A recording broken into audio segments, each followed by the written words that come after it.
Goeienaand en baie welkom by nog 'n episode van Praag TV hier op YouTube.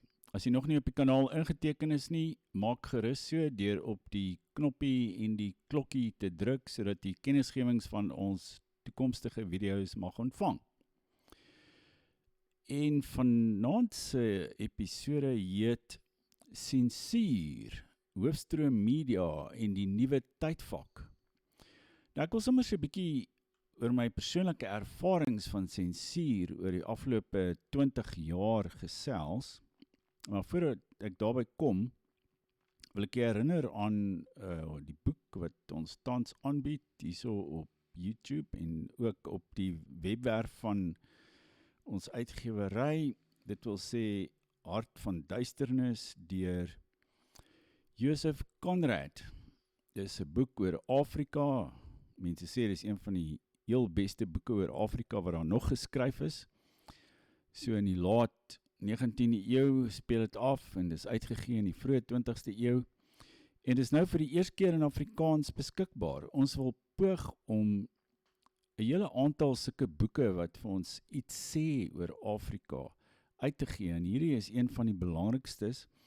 Daar's ook 'n paar wat oorspronklik in Afrikaans geskryf is en wat eintlik ook heeltemal in die vergetelheid versink het.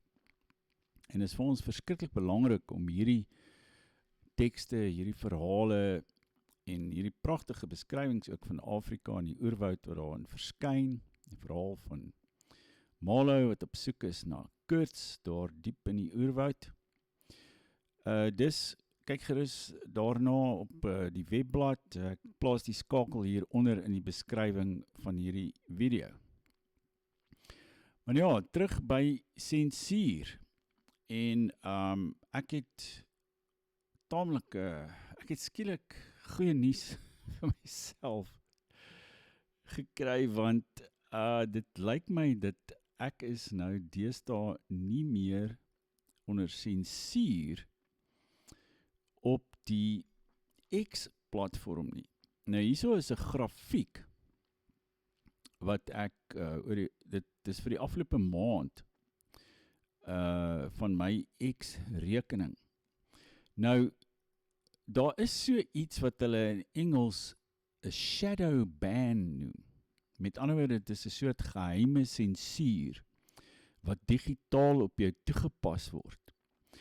En dis nou al jare lank dat my X-rekening eintlik vir my niks beteken het nie. Ek het aangegaan om elke dag sekere plasings daarop te maak en om mense te probeer bereik, maar mense het ook vir my gesê, as hulle nie spesifiek na my profiel toe gaan en kyk of ek onlangs 'n plasing daar geplaas het nie, 'n boodskap daar geplaas het nie, dan sou hulle glad nie daarvan weet nie. Ja, dit kom nie deur almal wat my volg op, dat daar was iets soos 38 of 39.000 mense wat my gevolg het op die ou Twitter en toe later op X.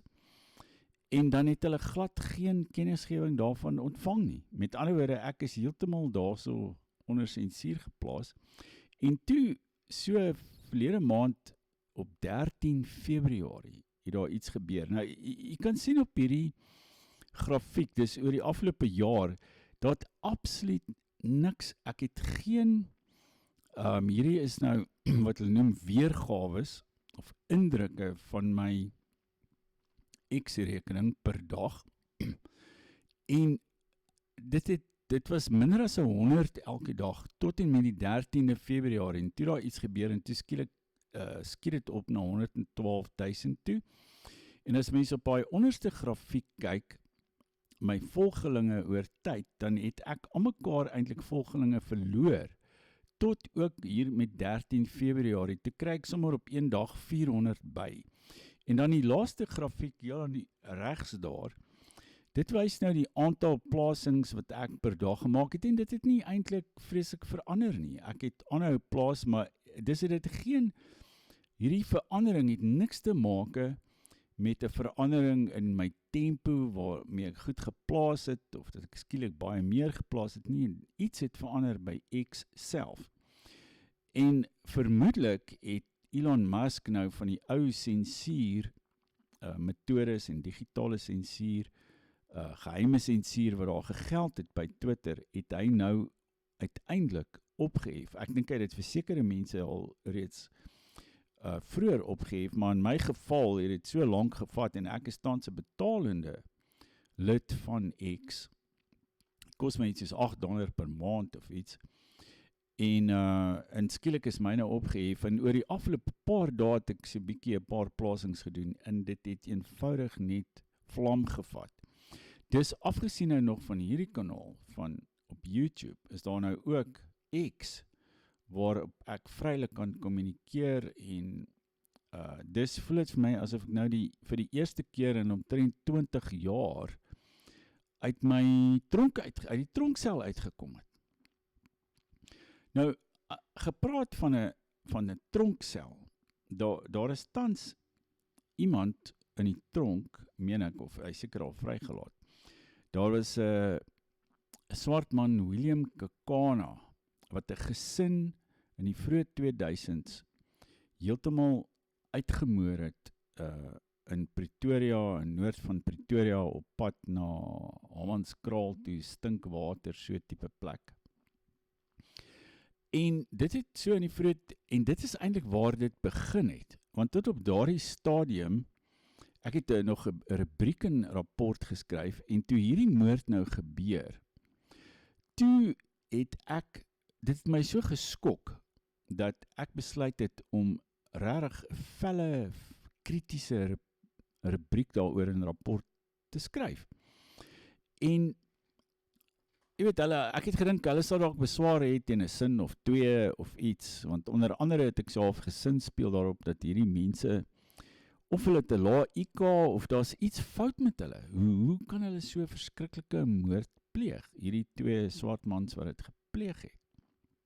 En ek het nou gedink, rapport sal miskien beswaar maak teen 'n sin of 2, en dit word net uitgehaal, want jy weet, dit het al in gebeur, dat hulle sê, nee, jy kan nou nie dit sê nie, of dat sê nie, of dit is lasterlik, of wat ook al.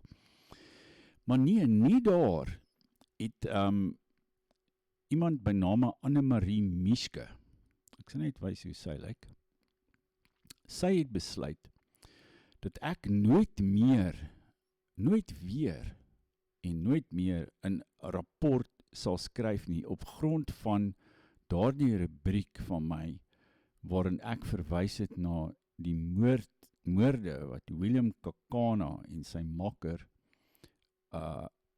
Fido Baloyi daar in die vroeë 2000s gepleeg het. En dit toon vir ons iets van die ingesteldheid van die hoofstroom media en van professionele joernaliste. Hulle simpatie is eintlik by die moordenaar, nie by sy slagoffer nie. En ek dink dit verklaar vir ons baie van hoe dit gewerk het, totdat digitale media en veral platforms natuurlik soos X nou uiteindelik ook bevry is van die invloed van professionele joernaliste, wat eintlik een of ander bestel dien, of die ANC, of die groot hulle korporatiewe base, of wat ook al. Maar ek wil net vir so kortliks ook verduidelik wat daardie moord behels het. As jy dit nog, miskien onthou van jy dit nog. Ek het sommer hier so ietsie vertaal van die internet af, want in Afrikaans is dit heeltemal nie meer te vind op die internet nie. Maar ek het dit in Engels gevind en toe vertaal. En tydens hulle verhoor is daar vermeld, die klagstaat het verklaar dat William Kekana en sy makker Fido Baloyi die Rostown gesin gekaap het, terwyl hulle op pad terug huis toe was, nadat hulle Kayla se verjaardag by 'n restaurant in Sunnyside gevier het. Nou, een van die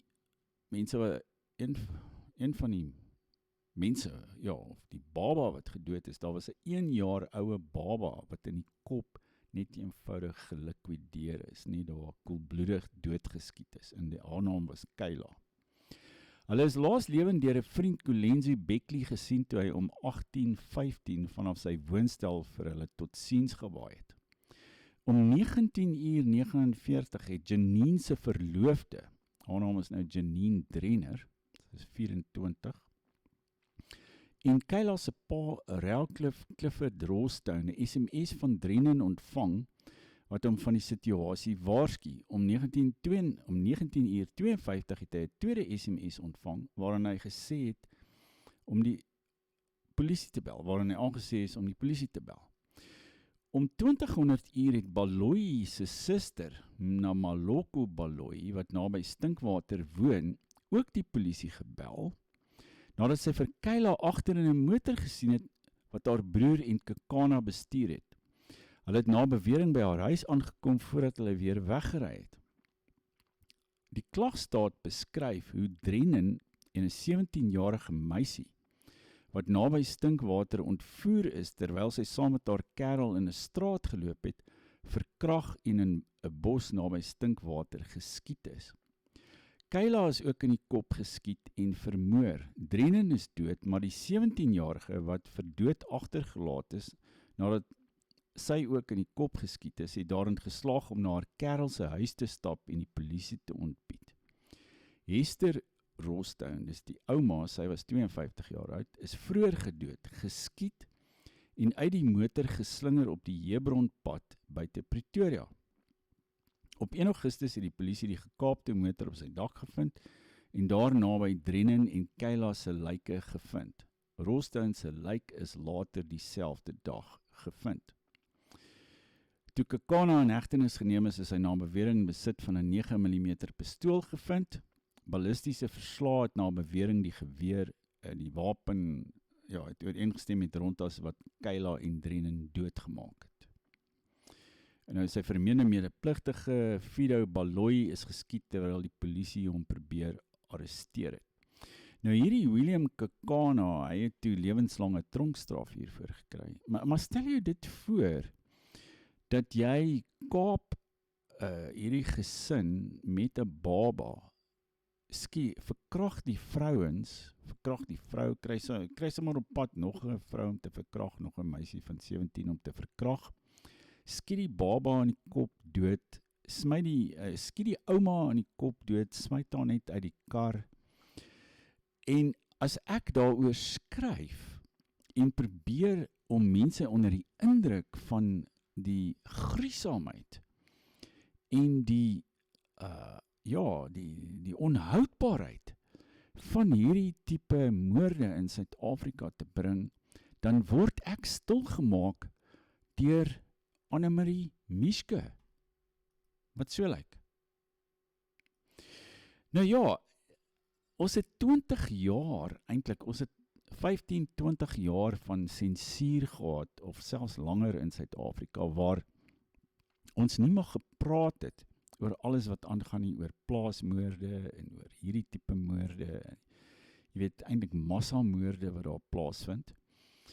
En ons mag ook nie gewonder het of hierdie bestel waarin ons verkeer die regte bestel is nie, en oor die korrupte polisie en oor Ramaphosa wat nou 'n wet geteken het waarmee hy al die plaasgrond in die land of al die eiendom selfs kan onteien sonder vergoeding. Daaroor mag jy nie gepraat het nie. En ja, ons op daardie, en natuurlik die digitale media in Amerika is ook tydens die Biden presidentskap veral het geweldig sensuur toegepas, soos ons gesien het op hierdie grafiek van my. So wys hom net weer daar. Daar's hy. Ek het elke dag goeders geplaas en wat ook al, maar jy moes dit met 'n vergrootglas gaan soek om dit te kry tot 'n maand gelede. Maar daar was nog vir my 'n ander voorval wat wat ek dalk wil noem. En dit was, ek het seker so 10 jaar gelede, of so 10, 15 jaar gelede, het ek op RSG in die oggend beland, en Piet Kroukamp was daar, of iemand, en hy het my so probeer daarin praat, dat ek, een of ander rasse meerderwaardigheid koester of iets, jy weet, hy het dit nou in sy linkse marxistiese brein gekry, dat hy moes my nou net kry om sekere erkennings te maak, want hy hou ook eintlik van mense soos William Kekana, wat babas doodskiet, vrouens verkrag en ronddry en mense gesinne kaap, en as hulle op die verjaardag, die eerste verjaardag van 'n baba. Dis Piet Kroukamp se mense daai, man. En toe, maar toe, tydens die program, was daar toe 'n ander vent daar, sy naam is Andries Besuidenhout. Hy is ook een of ander musikant. En hy weier toe, so lyk hy, baie stylvolle man, soos jy kan sien. Hy weier toe om saam met my op die RSG-program te verskyn. Hy wil nie sy stem gehoor hê in dieselfde asem as die naam Dan Rood nie. En ons het agterna self gerede kabel in die parkeerarea. Jy weet, ek het nie kwaad geword nie. Jy weet, hierdie linkses is vir my soos 'n insek wat jy bestudeer. Jy weet, of jy weet wat jy so bestudeer en hoe werk hierdie ding, en hy 6 pote of wat ook al, en jy weet, sulke oogies wat bietjie, jy weet, soos 'n vliegsin lyk, of wat ook al, jy weet, hulle is vir my soos insekte wat jy bestudeer. Ek word nie kwaad oor hulle nie, ek beskou hulle maar net as 'n laer vorm van lewe, wat ons maar net moet verdra, jy weet, en maar ja, ek wil ook nie te veel, jy weet, met sulke mense kuier of iets nie, want hulle is nie vir my interessant nie. Maar ja, dit was ook vir my 'n voorbeeld waar, jy weet, waar hierdie vent my nou probeer stigmatiseer het, want Annemarie Mieschke het op, jy weet, in die vroeë 2000s gesê, Dan het iets verskrikliks oor William Kekana, ons geliefde moordenaar van 1 jaar oue babas, het hy geskryf. Daai ding is nooit gepubliseer nie. Ek dink ek het dit agterna miskien aanlyn gepubliseer, so ver ek kan onthou. Maar nou ja, ons het hierdie verskriklike donker tyd van sensuur, van die hoofstroom media, en stigmatisering en belastering deur die hoofstroom media het ons deurgemaak.